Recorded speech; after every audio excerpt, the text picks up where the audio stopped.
Here we are live. Guys, there is layers of attempted...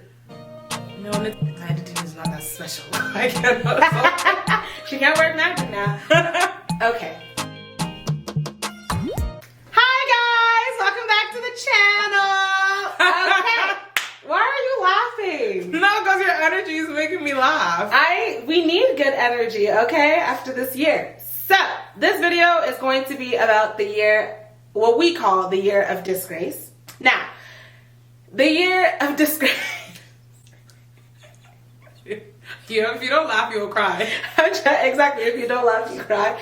But, okay, so the way that you have to imagine it is, the way that we look at it anyway, is the word is disgrace, and it does have a negative connotation to it. But if you put the grace in parentheses, then you can look at the good and the bad, because there's the dis, which was the dis. Like this year, we can say that there was a lot of disses, but then there was a few graces. Not a lot, a few graces. But those graces, they're important to talk about, so we'll get to that. So the way that the year of disgrace, basically, like the way that we came up with this somehow, is that the last few years, we always, going into the new year, we always kind of try to set an intention for that year. So we'll say, like, this year is the year of revival. It's the year of supernatural this and that and all that, right? So this year for Philomena was supposed to be the year of execution, and this year for me was supposed to be the year of vision. Yes. Right? And yeah, so it was supposed to be the year of vision, and so we both had like we were both really excited for what this year was going to be, because it's 2020,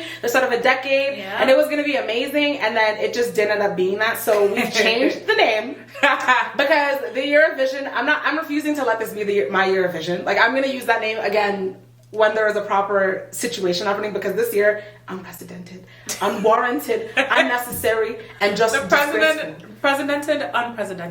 Exactly. Yeah. So we are going to just coin it the year of disgrace, and we're just going to put her behind us. Mm-hmm. But before we choose to just fully move on and go on to the whatever next year, we have to dwell a little bit. We're going to linger and we're going to reflect, is what this video is going to be. So we're going to talk about the disses and the graces of this year. Okay. So if you're interested in hearing what we have to say about that, keep on watching. All right. Your head looked like a bobblehead on a point. I'm like, why is it bouncing so many times? Look at my hand. Okay, do you want us to, let's start with disses, and then we'll end off on a positive note. We should start off with what's it called? What we were going into this year. Okay, our expectations. Our expectations. I feel like I sound redundant because we've already done this video. I know. And so I feel like bear with us, okay? So sometimes I feel like I've said this before, but I really haven't. My expectation going on to this year was like Karen said, I called it the year of execution because I had all these things lined up that I wanted to do, and 2020 was going to be the year of like put your money where your mouth is and actually execute the things that you say you're going to do. So that was my thing. I was going to finish my master's program. It'll be my last year, second and last year. I was going to, what else was I going to do? I was going to write my exams in September. Yeah. And then I was going to move into an apartment. Mm-hmm.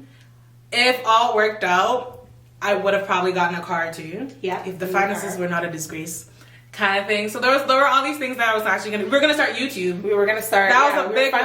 We're finally going to start YouTube rather than talk, because we've been talking about it for years, as we said in like the previous video. So we're finally going to start. That was my expectation going on into 2020. And I remember like leading up into 2020, like towards the end of 2019, I was super duper busy with work and stuff like that. So like I was on that like hustle energy, and I kept that. And then 2020 came, and the disgraces came in large forms. So that was like my expectation. I was expected to be busy and be doing stuff. Yeah. And be chasing the bag, as the kids call it. You are a kid. I'm not. I don't feel like it anymore. Okay, whatever. She's young, folks. So this was the year of vision for me.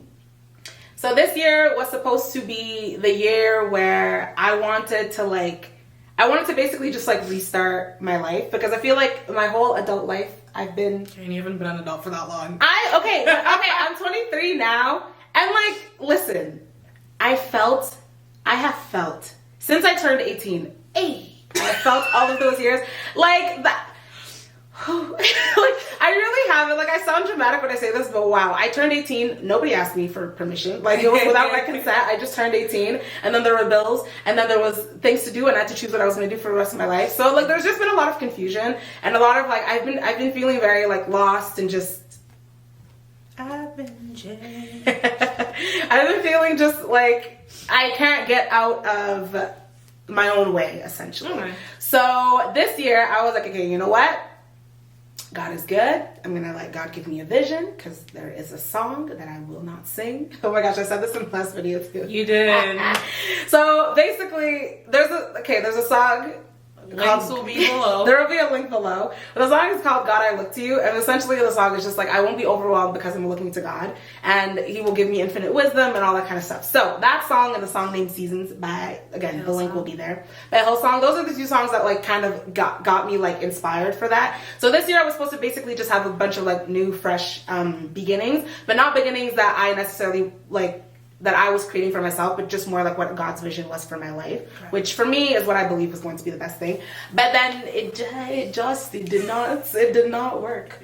So I'm here. Doesn't mean that God wasn't there. No, that's not what I'm saying at all. It just means that this year I was naive. Like, I was very hopeful going into this year. Yeah. I was like, oh my goodness, it's gonna be great. Like, you really, what really could go were. right? Like, I was you were so one excited. of the people that had really, really high hopes for 2020. I did. I was like, I'm gonna go back to school. I'm gonna, what's it called? Like, I'm gonna finally get skinny. But it's like, not get skinny, but like be healthy. Yeah. I'm gonna, like, there was just so many things that I wanted to do. Like, I didn't want my life to be stagnant anymore. So I was just so And excited. also, at the beginning, also, let me just, a disclaimer, because I feel like we've been large for all of 2020. I say large, but like, we are being dramatic. Okay, when we call ourselves huge because that's just like the word that we use. But we don't actually mean that. Like, so if you are a little bit on the fluffy side, love your body. It's like, okay. No one's hating. Don't worry. Kind We're of really thing. not hating. But like, we weren't as consistent with like our health journey. We really were not. So like we were like, okay, we're gonna reinvigorate that, and it was gonna be like a whole thing, you know? So there was just so many visions that I had for my life, and that I feel like I was ready to like finally, like, just things that I was ready to finally partake in, that this year just, it didn't allow for any of that to happen. So I was very hopeful, and I guess you could say like naive, because hindsight being 2020, I was daft thinking that I could do all of that this year. So that's what this year was. Okay. So onto the actual disses and the graces. So we'll start with the diss so that we can finish with the graces. So that we have something happy, and then we'll maybe even talk about a little bit about what we're looking forward to next year. Now that we kind of have, you know, because we can't get much support than this. So we're gonna talk. Don't even. No. I'm not jinxing nothing. Okay? But I'm trying to be hopeful again. Yeah. Okay. Now come and see 2021. Guys, the year of devastation happens. First diss that we talked about was the challenges. We talked about that. And then the reason why I used that as a diss was because the challenges were cute and they were fun, and I loved them because they were a way to keep us like not thinking about like all the crappy things that were going on in the world, entertain kind of thing. And it was a way to entertain you, and just it was healthy. It was kind of like a healthy distraction at first. And it was so fun to see because a lot of people were participating in it with like their families. Like, it's so amazing to me like how you can live in the same household with somebody and not like really talk to them or bond with them. Yeah. And then the challenges almost like forced that. So a lot of people got to bond over that. And I personally, like, I wasn't going to participate in it, but I loved watching them. Yeah. However, there was a piss take because I feel like people don't know when enough is enough.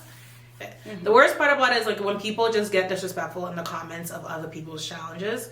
Like, I don't know how to let people be great kind of thing. And I was saying that like I had seen one video of like the Don't Rush challenge, and it was with these it was with a group of like black influencers that I think we all know. Yeah. And it was like mainly like the black African American ones kind of thing, but they like their transition into like the fancy outfit was like their cultural attire kind of thing, and I thought it was very pretty to look at and all that stuff. But I'm like, on social media, especially like on the Shade Room, I love reading the comments of stuff. So someone had reposted the video on another like, you know, one of those like Instagram pages that repost things of like other celebrities and stuff like that. So like someone had reposted the video, and under the comments, somebody, I'm guessing the person was not black because they were very salty at the fact but somebody had taken the challenge. They were mad at the fact that like people had taken the challenge and had made it their own kind of thing, almost like mad that they've made it very quote unquote black or quote unquote African. And I was just like, people just don't know how to let black women have nothing. Like, that's really what it comes down to. And it was just like, y'all just haters. Like, it was just such an Haters. unnecessary thing to say. And it's weird because you think it's just like that one-off person, but then there's other people agreeing with this nonsense kind of thing, and they may not say it, but I look at the likes. If I see 78 likes, it means that there are 78 people and their moms agreeing with this and their foolishness. grandparents that agree that like black people shouldn't make this. They're like we don't have the right to have like our own individuality kind of thing. And it was like, and it's not even just black people or anything like that. It's just like it's a challenge where you're almost allowed to like make it your own. You're supposed to make it your own, or else we'd be watching the same thing over and over again. And that's what makes these a dud to begin with. Also, this is very specific to this challenge, but don't rush. It's an Afrobeat song.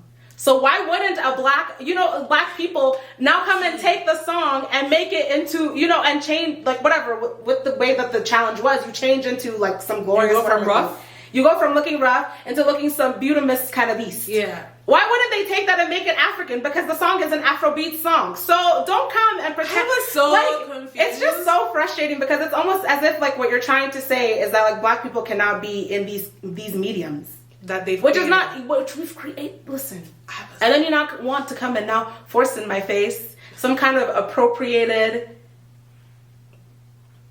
Let me not come and disrespect people's work. It's okay. Let me just leave it. But I know exactly what you mean. That was like one of the prime examples of like, okay, you guys are ruining the challenges. Like, you guys have managed something that's supposed to be like a feel good thing. Yeah. People out there, you guys have managed to take the piss. Yep.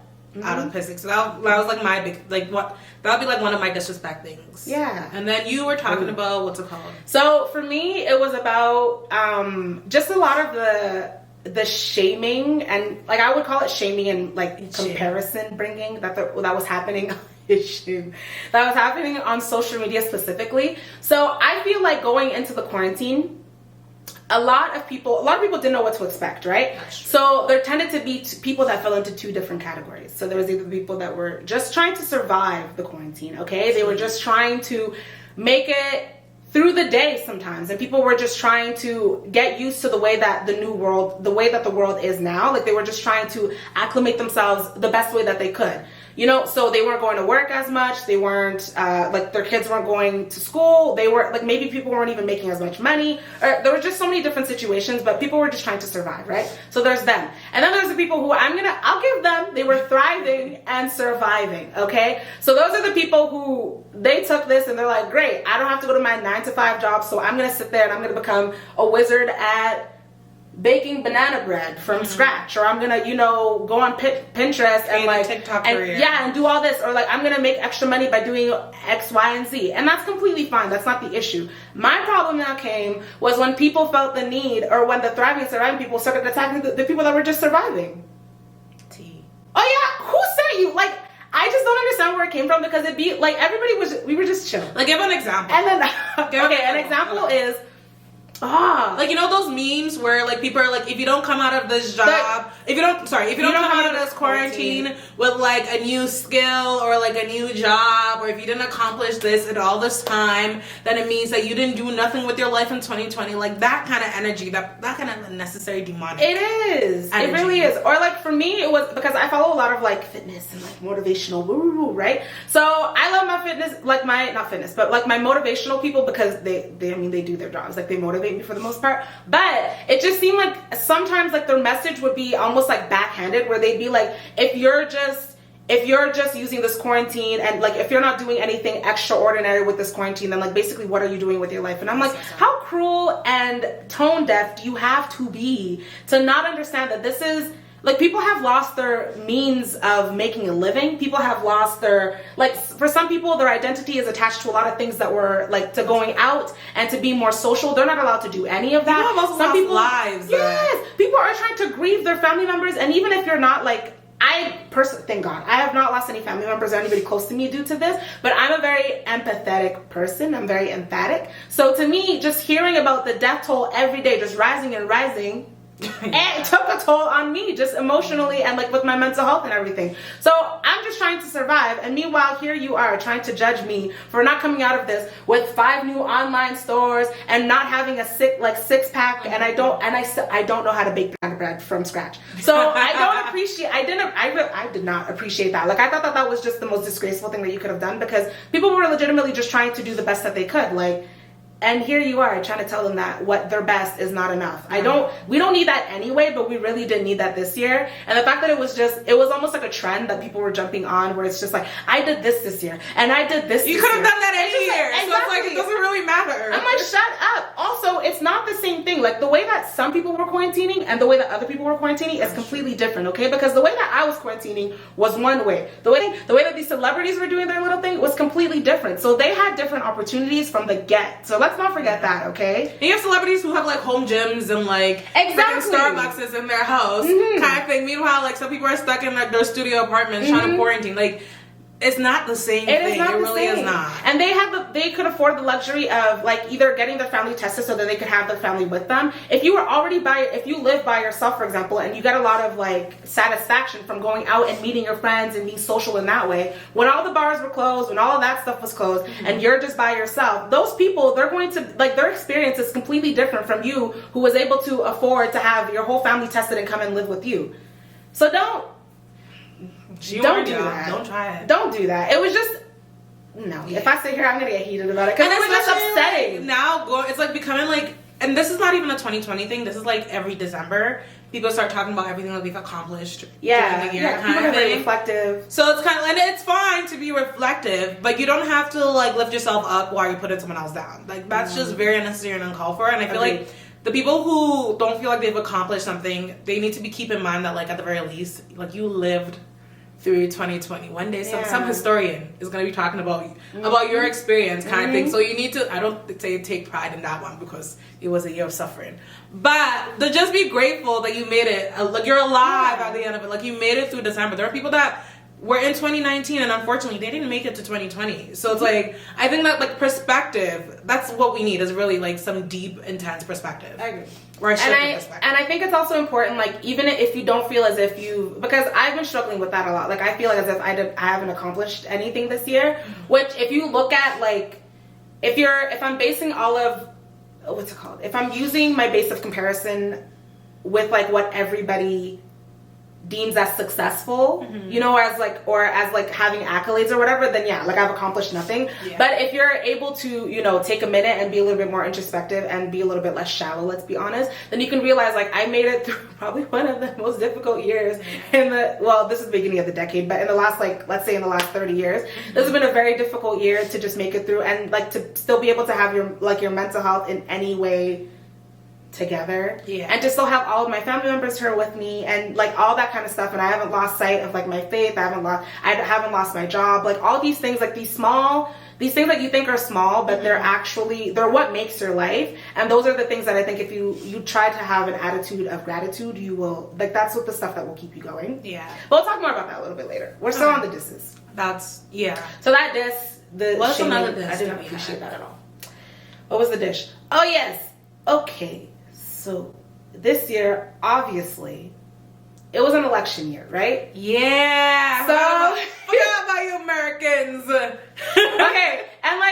And going forward, everything that we're saying in regards to the election, or we're going to get into race, because there's no you can't talk about there's no way to talk about America, realistically speaking, without mentioning those things. We're not trying to dog on America, okay? Like, you're just our loving neighbors, like, but this is just our perspective, okay? So nobody take offense to this. This is just how we feel. But anyway, this year, election aside, okay, your political views aside, it has shown me that there is a very big difference between the way that Black people and people of color experience things, and the way that we navigate through life, and the way that we understand the world, and the way that just the way that other races just the way that other races deal with it, okay? But like, specifically non-people of color. So white people. That's just what it is. You can say Black people, you can say white people. But so that's really what it is. But you don't want to. It's a very like It was almost like, I felt like it was formed like on a awakening, but like, it's like we were awoke once and then we fell back asleep. And then we woke up again, we did. Kind of thing. So it was like a renaissance kind of vibe. Yeah, renaissance. After the Enlightenment, yeah, a renaissance, you know? And I think that this year, it was, I hate to say this because there was so much like brutality and so much violence and so much hurt that had to happen for this to happen. The piss take of it all, a lot of it was on video. That was the part that like really, I was like... Everybody was filming everything. Yeah. And nothing was getting done. Anyway. We're both just like, anyway. But yeah, so this year definitely, I think it shed a lot of light on a lot of the issues that people, I'm not going to say that have not existed in the past, because as we all know, like they have existed. Yeah. But I think it's just shed a lot of light on the issues that people try to pretend don't exist. You know what I mean? Mm-hmm. And I think that this was one of those years where you really, it sucks, but you really had to choose a side. Yeah. You had to choose, like, you were either with the movement, or you were against, you know? And I'm actually really happy about that, because it's frustrating to kind of live in a world where people are just very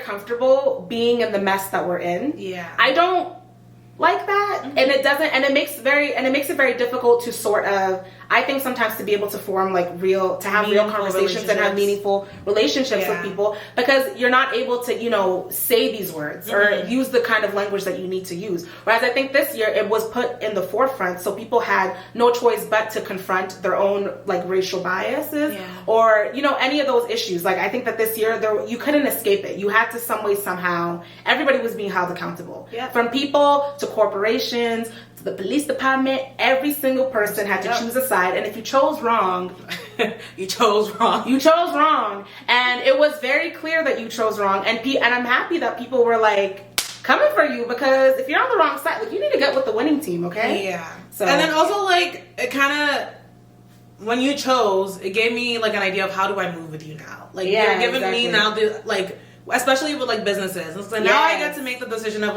do I want to support your business? Am I boycotting kind of thing, or am I F y'all, I could do without that nice support concealer or that T-shirt that I've always loved buying from this X, Y, and Z corporation. It was I got to vote on where I put my money or where the black dollar goes, and I know that that was a term that was used quite frequently. Buying power. Exactly. So I got to have that kind of decision. I'm not gonna shop because my finances were bugging. However, another disgrace. But at least going forward, it's thank you for drawing the line this way, that I know that I am not supporting a corporation that supports things that are against or not for me. Exactly, you're lying. The movement. The movement itself was not a diss. That was actually. Yeah. But I think that it's just it was just honestly, it was kind of sad and disheartening to see. This is what it took. Yeah, that it's you have to watch a man die.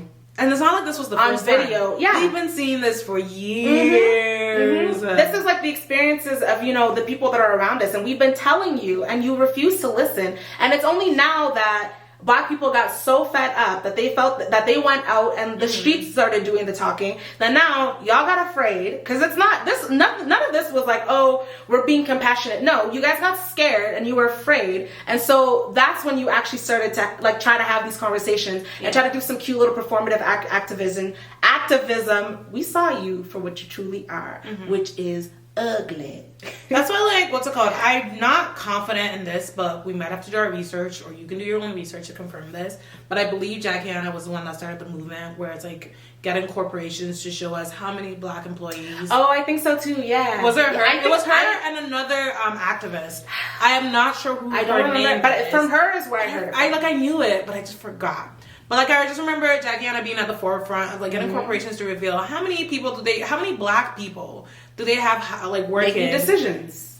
Exactly. So it was just kind of but then it was weird, because you got to see some corporations act as if there were two reactions. There were the confident ones who knew that they've been having Black people, so they were willing to show their numbers and their stats.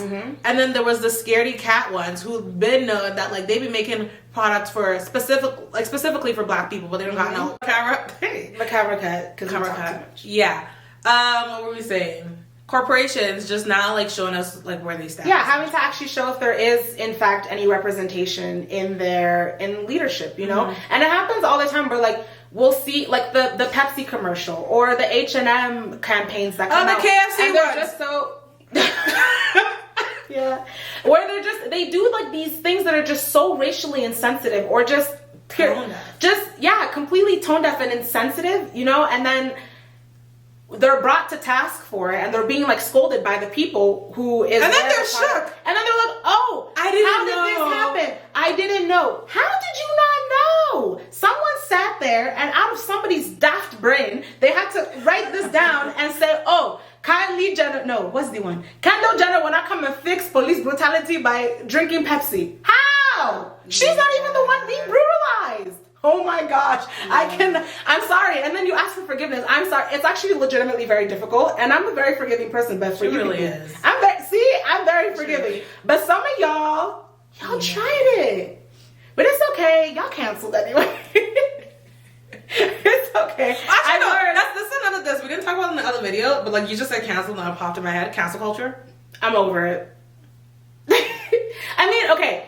I don't mind canceling, not cancel culture, because cancel culture is toxic, but canceling is not an issue for me if you're actually going to stick by it.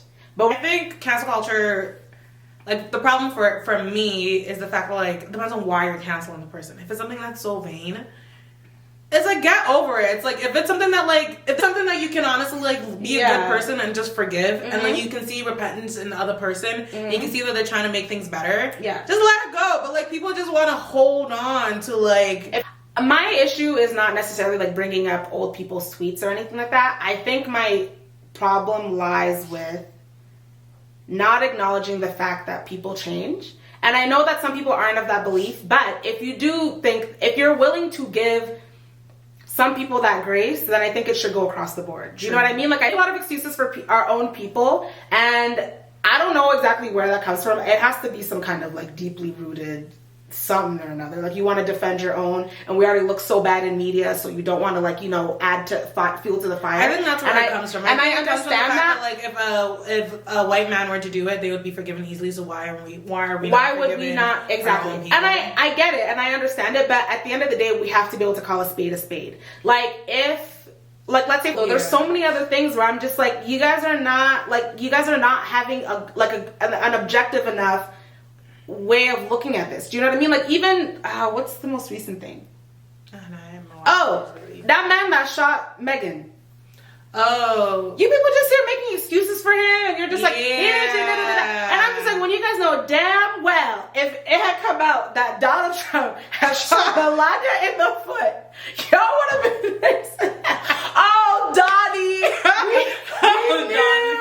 we knew he was the worst. You guys would be doing all of that. But because it was your own, and I understand like a want to sort of like, you know, protect protect that person and to, you know, and to not have them be more brutalized and like demonized in the media than they already are. Yeah. But at the end of the day, like you're gonna have to hold them accountable at some point. Yeah. What he did was wrong, and I'm not okay. I don't know, allegedly.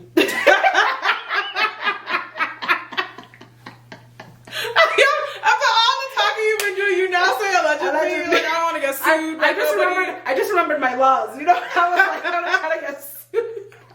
Allegedly, after what happened, it's just like, you don't. Yeah. Where's the support? Like, there's no support. You know what I mean? And so in terms of that, like, that's where to me, like that it doesn't make sense for me. You know? No. Yeah, that one. That one I was just like, what do you mean he shot her? I was like, if he shot her, why is he not in jail? And I was like, and even if he's not in jail, why are you guys defending this nonsense? Like, I didn't understand it. To me, it was like, because I don't listen to the guy, what's his name, Tory Lanez. I don't listen to his music like that. Like, every now and then I'll hear a song, like, because he had an album where I think he just remade a lot of classic songs. Yeah. Kind of thing, and it was really popular. That's what I know about him. So every now and then I will hear him. But he's not somebody that I actively listen to like that. Only because I feel like he's part of, like, I'm too old, guys. She swears. I'm listening. She swears she's old. I am listening to, like, because he remade them. I'm still listening to the original song. So I'm just like, I'm not with it. It was good, though. Like, he's talented and all that. But it was just, to me, the amount of excuses that people were making, like the moment that there was shootings, we should have just been like, well, like we should have been like whatever, like a no kind of thing. Mm-hmm. But it was just like people were like, we're gonna wait till there's more evidence, and we're gonna wait till there's this. I'm like, wait for what? Okay, when people were saying that, honestly, what this brought to light for me was the fact that like y'all really don't believe women, black women specifically. Like y'all really don't. You don't care. You don't care for our pain. She had to show you guys her foot. And even you guys still not coming. And even then, people were saying, "Oh, well, how did the angle? Are you a forensic whatever? Were you dead?" People swear they have their medical license. Right? What? I was so confused. I was so upset because it's. I don't know. It frustrated me on like it was a race thing, but also then it became like a feminist thing, and I was just on all counts. I was like, y'all are bugging. So at that point, I wasn't even worried about canceling Megan or canceling Tory. That's his name. I guess. Tory. Is it Tory? Yeah. Tory. The Lanes. Okay. I was just worried. I was canceling all the people who were just even had an opinion about this that had no business having an opinion on it. You know what I mean? And we use the word cancel very vaguely. Like we just exactly. Kind of. To me, cancel is just kind of like, okay, what you did, like we're not listening to your opinion. Yeah, like I'm not listening to your opinion about that. You know what I mean? Because I be canceling people in my household on a daily basis because what do? They do trash. So I have to cancel those people. Oh God! But the internet just that one, it really surprised me though, the way that the perspective that not most people, but like that some people took. Because I'm just like, if that was me, not that I would ever be, the moment I wouldn't even be in a position with someone with weed. I don't know. Yeah, what even a gun kind of thing. But the moment that like I'm in a situation where there's guns and no one's taking me seriously, and I'm also dramatic. So it's like, I'm dramatic. Philomena, oh my gosh, if that had been her, Philomena would be like, why do you have a gun in your hat? She would like, please, somebody call Millicent. Millicent, come and save me. Millicent is her mom. So no. And then for her to go through all of that and be traumatized through all of that, and nobody and then to have me? people, and then to have the entire internet gaslight you. No, my heart goes out. My heart goes out to people. Yeah, no. I would definitely say this is why women don't say when they've been. This is why women don't say anything when they've been, when they go through trauma, because no one's gonna believe them anyway, and it's just so disgusting. I hate that. I know. That was one of the piss takes of 2020. That was one of the disses. It didn't affect us directly. No. However, we are also black women, so exactly. And in that sense, you will listen to my pain, and you will take that pain seriously. Mm-hmm. Like I know that these are very like. It sounds like these are very superficial instances and like examples that we're using, but all of these things like they show to you, how much they're reflected in like little instances in people's in and the experiences that we go through in our lives every single day. It's very like I don't know how to explain it. Like it sounds very like frivolous when we're talking about it because we're making jokes and all that kind of stuff, and it hasn't happened to us personally, so it's not our own personal like experience, but that kind of stuff is like it trickles down to all of the underlying issues of just being a black woman and trying to navigate this world. So there's that. So just that was this number 3. The anti-maskers are annoying. Yeah. I'm tired of you guys. You're very go away. Like I don't even have the energy to rant about them. Oh, people being loud and wrong. Like not only are you just wrong about everything that you stand for and are, but you're loud about it. Just stop. Sit down. Go home. It was not cute. Yeah. So that.